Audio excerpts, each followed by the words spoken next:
There's a second problem our friends and brothers make. They fail to recognize that all biblical prophecies are rooted in history. That is, they fail to recognize adequately that certain prophecies have already been fulfilled. Now, we believe there's prophecies yet to be fulfilled. So does the dispensationalist or the rapturist.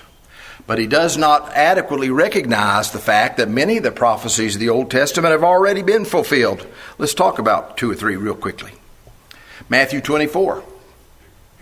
Jesus' disciples come up to him, and Jesus is there in front of the temple, and he says, "See the temple in Jerusalem? There's coming a day when there won't be one stone upon another. The whole temple will be destroyed." And then he goes on in the first 34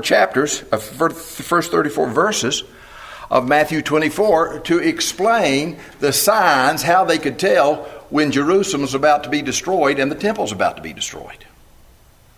And it's obvious that he's referring to Jerusalem in 70 AD, when the Romans came and burned down the city and destroyed the temple, and there wasn't one stone left upon another.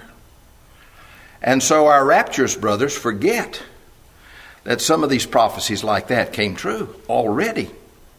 In Revelation 1, verse 1, we've been studying Revelation for how long? Finally finished last week. It says that this is the revelation of Jesus Christ given to John, written in signs about things that shall shortly take place.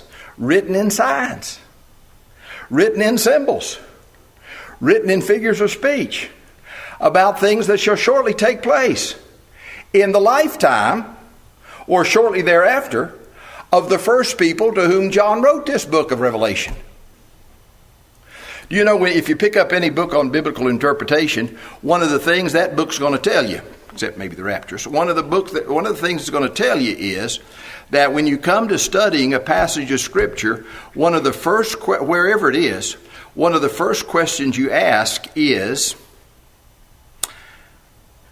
what did the author intend for his first readers to understand by this book? And you don't start asking yourself, what does this mean to me? Until you ask the question and answer it.